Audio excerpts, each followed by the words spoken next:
Testes em massa, exames entram no segundo dia com filas enormes de carros no DF. Quarentena em hotéis. 100 idosos já estão no Brasília Palace, onde devem ficar pelos próximos 3 meses. Brasília há 60 anos, a primeira reportagem da série especial que vai mostrar as histórias e personagens da construção da capital do país. Olá, eu sou Rodrigo Orengo e está começando agora o Band Cidade, primeira edição.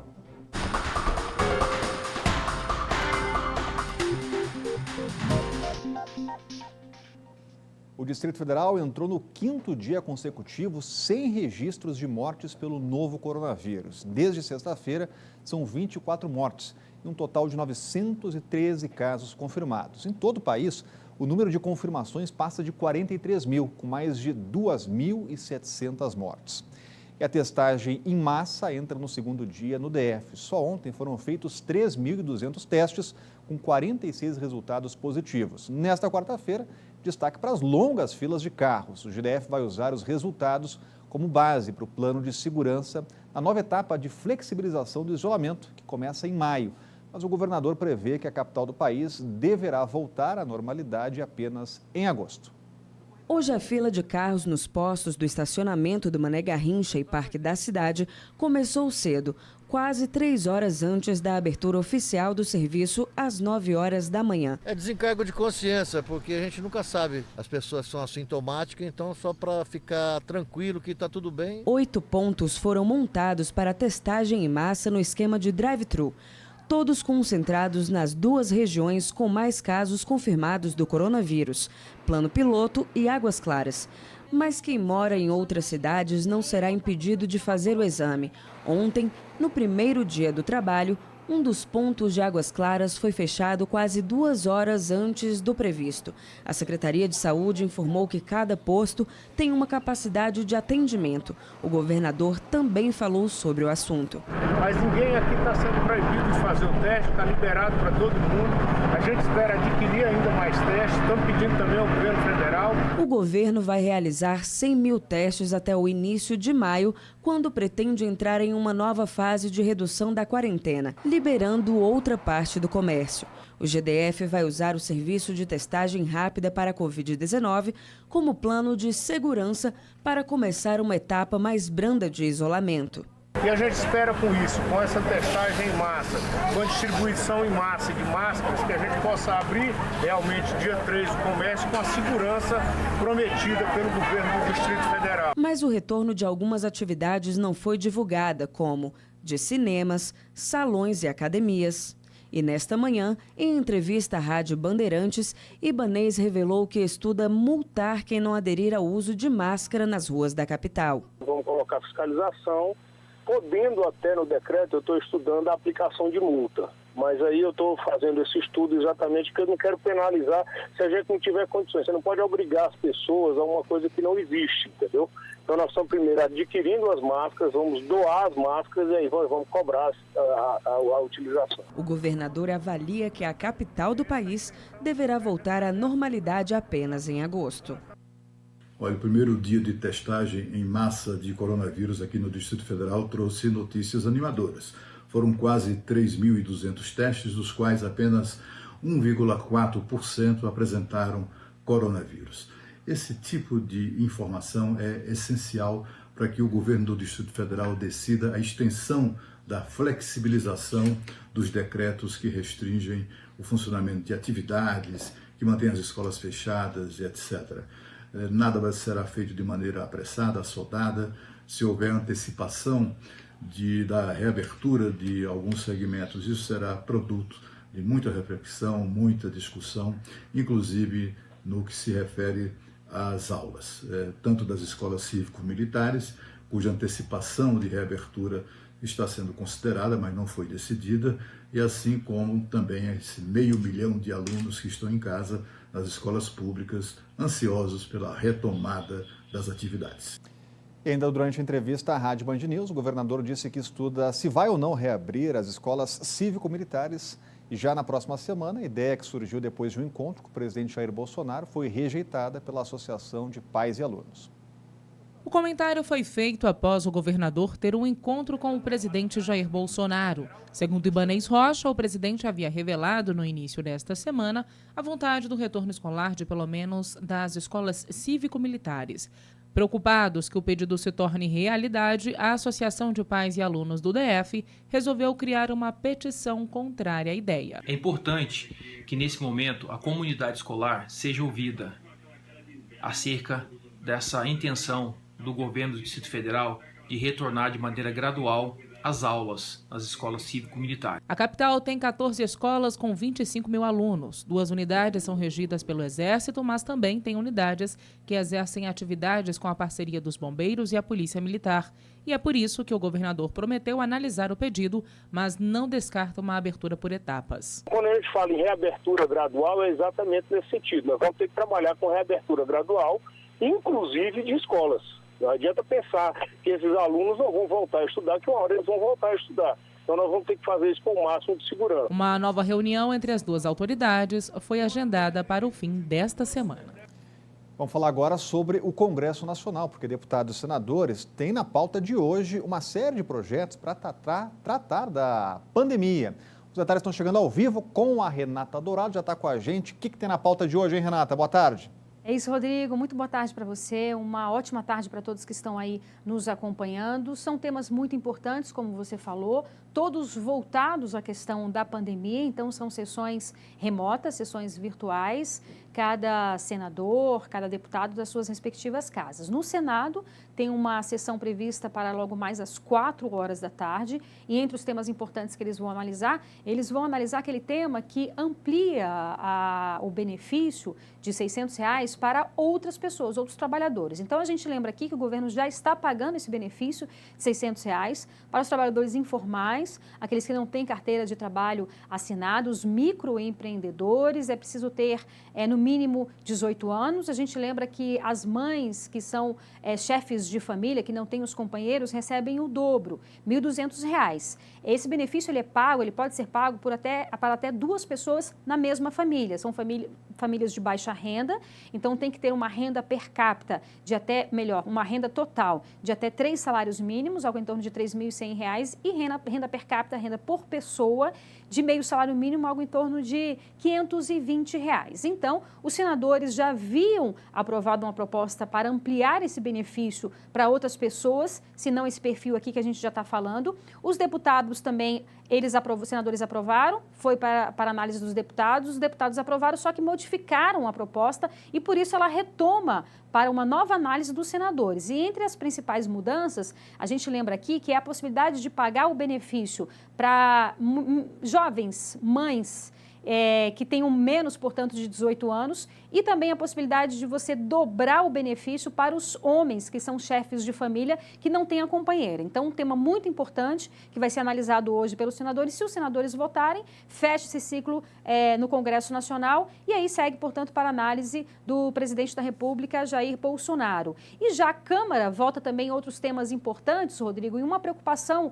muito grande do governo também é com os micros e pequenos empresários. Então, tem uma proposta que deve ser analisada hoje pelos deputados de uma linha de crédito para os micro e pequenos empresários, facilitar esse acesso para eles, que a gente sabe que muitos têm dificuldade e estão passando por dificuldade por razões óbvias. Então, seria uma linha de financiamento aí que eles teriam até uma carência de 6 meses, portanto, para começar a pagar, poderiam pagar em até 36 vezes com juros de 3,75% ao ano. Então, são temas importantes, além de outros temas importantes também que serão analisados hoje pelos deputados e pelos senadores. Rodrigo. E assim que sair o resultado, a Renata Dourado volta com mais informações. E olha, a seguir a primeira reportagem especial da série em homenagem aos 60 anos de Brasília. E o Band Cidade volta daqui a pouco. Brasília foi inaugurada há 60 anos e, em homenagem à capital do país, vamos mostrar uma série especial que vai contar como aquele sonho ambicioso virou concreto.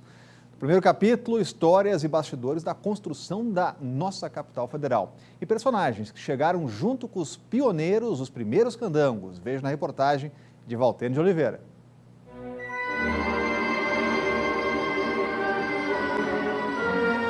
Antes de existir, já havia uma Brasília nos sonhos e nas pranchetas dos arquitetos, dos urbanistas.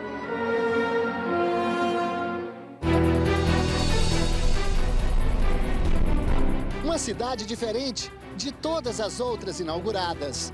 Moderna, arrojada, ampla, arborizada, com lago para aplacar a secura do Planalto Central. Cada detalhe, cada curva, cada quadra, cada prédio. O sonho virou realidade como num piscar de olhos. O tempo passou, Brasília cresceu e esse mês completa 60 anos.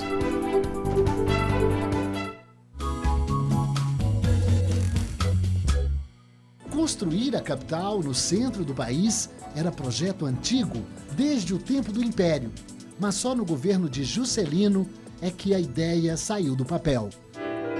Quando eu saí candidato à presidência da República, eu não tinha ideia de construir Brasília. Mas comecei minha campanha política por uma cidade aqui de Goiás.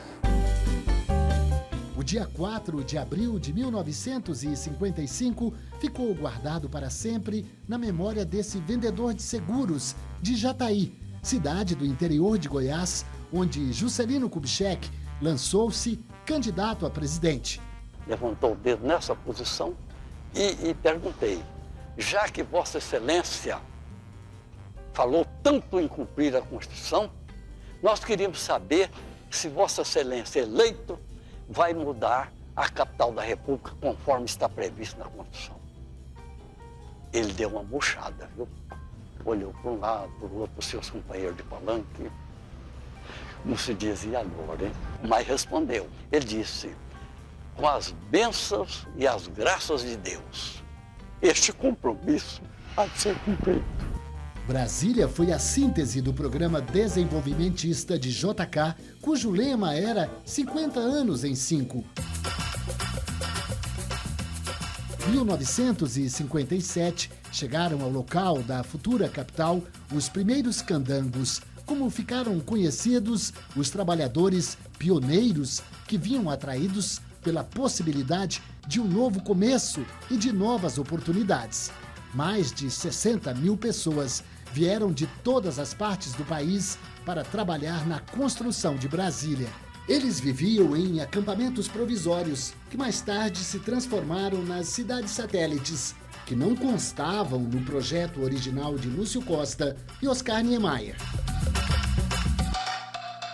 A construção da nova capital atraiu até estrangeiros. A argentina Mercedes deixou para trás uma vida de moça rica em Buenos Aires. Aos 18 anos, recém-casada, veio com o marido dirigindo o próprio Jeep. 2 meses depois, chegava à Cidade Livre, bairro pioneiro da capital. Hoje, núcleo Bandeirante. As pessoas que eu conheci naqueles dias tinham histórias fantásticas. Claro que eram todos aventureiros como eu, né? Cada um com sua história, né? Aqui, a Argentina teve 2 filhas. Eu construí toda a minha vida. E nós fundamos a primeira agência de viagens da cidade em 62. E eu me dediquei quase que uma vida inteira ao turismo. Orlando Brito é outro pioneiro aqui da cidade. Veio para Brasília quando a capital ainda estava sendo construída. Virou fotógrafo e fez uma história. Eu cheguei a Brasília ainda na era JK. Eu cheguei a Brasília quando a cidade ainda nem estava inaugurada. Eu vinha de Minas, tinha 7 anos de idade, tanto que eu assisti a primeira missa de Brasília, como você pode ver aí nessa foto. E em 3 de maio de 57. Registrou por meio de suas lentes o poder em Brasília, os principais políticos e todos os presidentes, desde Castelo Branco. Mas um deles tem lugar especial. O Dr. Tancredo, aliás, para mim, gerou para mim um dos momentos mais emocionantes da minha carreira. Eu que acompanhei toda a trajetória do Dr. Tancredo, da redemocratização do país, né? E depois eu pude vê-lo subindo a rampa morto. Orlando e Mercedes fazem parte da história de Brasília, uma história que aos 60 anos parece estar apenas começando. Brasília transformou o Brasil, que é mais importante. Transformou todo o Brasil. Porque antes de Brasília, o Brasil não tinha quase nada do que tem hoje. Não tinha indústrias, não tinha estradas, não tinha automóveis. Na reportagem de amanhã, uma viagem no tempo.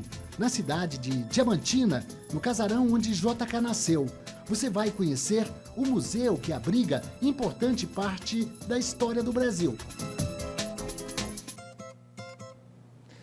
Então tá combinado, e amanhã mais uma reportagem especial aqui do Valtênio de Oliveira e vamos falar aqui também do Supremo Tribunal Federal, que deu sinal verde ao pedido da Procuradoria-Geral da República para investigar as manifestações antidemocráticas no último domingo. A gente volta a falar ao vivo com a Renata Dourado, já com a gente novamente. Quais são os próximos passos aí agora da investigação, hein, Renata? Pois é, Rodrigo, essa investigação, como você bem disse, foi um pedido do Procurador-Geral da República, Augusto Aras, e segue em sigilo. O relator do caso é o ministro Alexandre de Moraes, que também é o relator de apurações que investigam fake news. Ele também apura sobre essas notícias, possíveis notícias falsas, né, que tramitam por aí. Então, o que acontece? A informação que nós temos é que essa investigação apura se há pessoas por trás dessas manifestações, se há organizadores e pessoas que estão financiando também essas manifestações antidemocráticas, né? E aí estariam sendo investigados parlamentares e também empresários. A gente lembra que essas manifestações são inconstitucionais. Então, no último domingo, nós vimos manifestações como essa, onde as pessoas foram para as ruas, aqui em Brasília, em especial, com várias faixas, pedindo fechamento do Congresso, fechamento do Supremo Tribunal Federal, pedindo intervenção militar, imagine você. E aí houve uma divulgação maior ainda dessas manifestações, porque o próprio presidente Bolsonaro participou dessas manifestações e, inclusive, discursou. O que teve uma repercussão extremamente negativa e imediata por várias autoridades e várias instituições. Na segunda-feira, o presidente falou sobre esse tema. Ele disse que, obviamente, ele não defende esse tipo de manifestação no sentido de pedir a volta do militarismo, intervenção militar. O que ele disse é que era uma manifestação onde as pessoas pediam a reabertura do comércio e que tinham ali alguns infiltrados. Mas o que a gente viu foram várias faixas, né? Não eram pequenas poucas pessoas ou pequenos grupos, eram várias pessoas que estavam carregando, portanto, essas faixas e que agora essa manifestação e outras manifestações vão ser investigadas porque, como a gente disse, é algo inconstitucional, é algo ilegal você pedir o fechamento das instituições brasileiras. Hoje o Supremo Tribunal Federal também tem sessão, mais uma sessão remota, serão analisados assuntos relacionados também à pandemia e, em especial, muitos assuntos relacionados aos direitos dos trabalhadores, com várias mudanças aí na legislação trabalhista. E agora a gente vai ouvir o comentário do Cláudio Humberto. Olha, é natural a reação do Supremo Tribunal Federal determinando a investigação das manifestações de domingo passado, quando algumas pessoas se reuniram para protestar contra o Supremo Tribunal Federal e também contra decisões do Congresso Nacional. Mas esse tipo de investigação tem um limite, é o limite da intimidação. Os ministros do Supremo não podem cair na tentação de usar suas prerrogativas para intimidar brasileiros a protestar contra suas decisões. E olha, tem algumas que são, meu Deus do céu, até Deus duvida ou duvidou, como, por exemplo, mudar o entendimento de uma hora para outra só para favorecer a soltura de um ex-presidente condenado por corrupção. É preciso que os brasileiros tenham o direito de manifestação. Desde que a manifestação seja pacífica, tudo pode. A praça é do povo como o céu é do condor, como disse o poeta. E as pessoas têm o direito, inclusive, de sair às ruas para defender idiotices. A seguir, idosos começam a chegar no Hotel Palace, Brasília Palace, para cumprir a quarentena. E o Band Cidade está voltando daqui a pouco. Estudantes do ensino médio das escolas públicas aqui no DF começaram a usar hoje a plataforma de ensino online. As aulas não são obrigatórias, mas a recomendação é que todos os alunos acessem, se possível. As atividades disponibilizadas na plataforma seguirão o mesmo modelo do ensino presencial, com conteúdos das mais diversas disciplinas. O Google Sala de Aula, o G Suite, é uma plataforma, uma ferramenta da Google for Education, né, que é para educação que traz todas as tecnologias e dispositivos, ferramentas para facilitar o dia a dia de ensino da comunidade educacional. Todo o conteúdo produzido, disponibilizado na plataforma, são produzidos por professores da rede. Então ele segue a mesma lógica do nosso currículo escolar e todas as disciplinas então vão estar à disposição. Português, matemática, física, biologia e por aí vai. Com o programa, a Secretaria de Educação pretende atingir cerca de 100 mil alunos. O desafio será atender aqueles que não têm acesso à internet. A Secretaria está implantando agora de forma incremental. Então a gente vai por passos. O primeiro passo é disponibilizar conteúdo e a plataforma para quem já tem acesso, né? E a gente acredita que seja a grande parte dos estudantes. Depois a gente vai agora para o segundo momento, que é contratar pacotes de dados da internet para oferecer para os estudantes. E um terceiro momento, a gente vai conseguir então avançar um pouco mais na questão dos equipamentos. Neste primeiro momento, o conteúdo será apenas para estudantes do ensino médio. O aluno pode entrar no aplicativo Google Sala de Aula usando o código estudantil e o e-mail cadastrado na escola. O código pode ser encontrado no boletim escolar do ano anterior. Vale destacar que as aulas não são obrigatórias. O objetivo dessa fase é fazer um vínculo entre os alunos e as escolas. Os estudantes que não entraram na rede pública esse ano e que não sabem o código estudantil podem ligar para o número 156, opção 2. Uma notícia que acaba de chegar: o DF teve mais uma morte confirmada pelo coronavírus. Agora são 25 mortes. Olha, a partir de hoje, cerca de 100 idosos selecionados pelo GDF vão ficar em isolamento social em um hotel icônico da cidade. Serão 3 meses hospedados no Brasília Palace Hotel, o primeiro da capital. A ideia é proteger um dos principais grupos de risco da Covid-19. Na casa do seu Edivaldo, além dele, moram outras 5 pessoas. Uma delas é a filha, a Adriana, que trabalha em hospital e, em tempos de pandemia de coronavírus, ficou preocupada em contaminar o pai, que já tem 73 anos. Por eu trabalhar no hospital, eu poderia estar levando para casa, né, esse vírus, né, na roupa, no sapato. Então, achei muito importante esse projeto, nesse programa do governo, que deu essa possibilidade para a gente estar fazendo isso, para a proteção dele. A alternativa encontrada pelas famílias para garantir a saúde dos idosos, como seu Edivaldo, foi trazer para esse hotel, que vai receber 300 pessoas com mais de 60 anos até sexta-feira. Assim que chegam aqui, eles passam por uma triagem médica e fazem o teste para saber se estão ou não com a Covid-19. A ideia do programa do governo do Distrito Federal não é transformar o local em um ambiente hospitalar, e sim oferecer atividades para ocupar o tempo dos idosos. Toda a nossa preocupação é com a garantia da integridade física e saúde de todos os hóspedes idosos que estão no programa. Portanto, todos os funcionários colaboradores manterão uma distância de segurança de todos os idosos e nós faremos todas as atividades em grupos de 50, tanto alimentação como todas as atividades para evitar a aglomeração. A hospedagem dos idosos vai durar 3 meses. Durante esse período, eles não poderão receber visitas. Por um acaso se sentir muito sozinho, com saudade da família, ele realmente pode retornar para sua casa, só não pode mais retornar para o programa. Mesmo assim, o seu Edivaldo adorou a ideia de passar esse tempo no hotel. Eu fico mais uns 80 e 90 anos com saúde e felicidade. Por enquanto, apenas o Brasília Palace começou o serviço, mas o governo já trabalha para expandir o programa. E a pandemia do coronavírus mudou a rotina de muitas profissões mundo afora. Algumas precisaram se reinventar e descobrir maneiras para continuar a atividade. É o caso de uma fotógrafa daqui de Brasília que, graças à tecnologia, está fazendo ensaios fotográficos à distância. Se reinventar. A frase nunca fez tanto sentido para a Tainá, que é fotógrafa, e mesmo em meio à pandemia descobriu um jeito de trabalhar.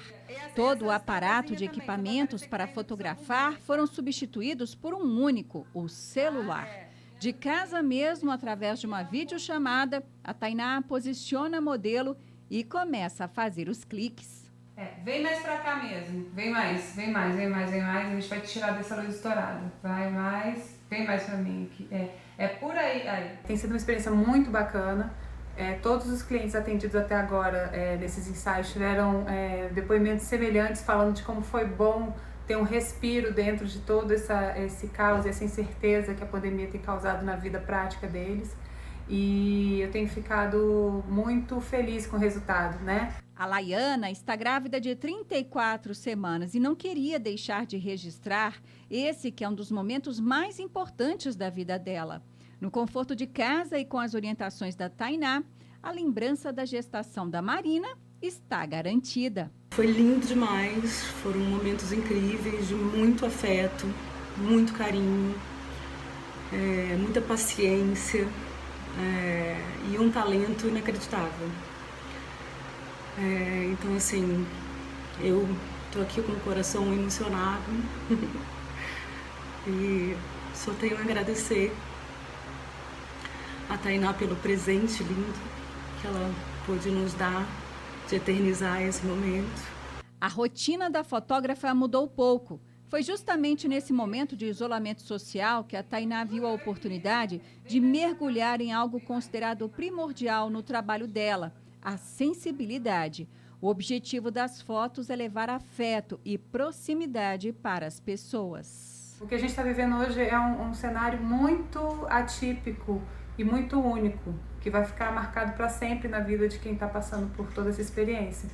Então, para além das pessoas terem a possibilidade de fazer os seus registros pessoais em casa, eu acho fundamental um fotógrafo poder, de alguma maneira, contribuir com a sua interpretação visual dentro disso tudo.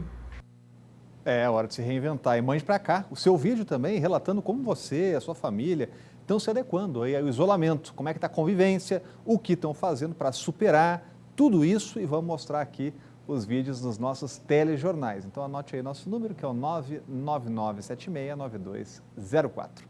O Band Cidade primeira edição vai ficando por aqui. A gente volta a se encontrar amanhã ao 12h30 e vem chegando aí a galera dos Donos da Bola. Tchau!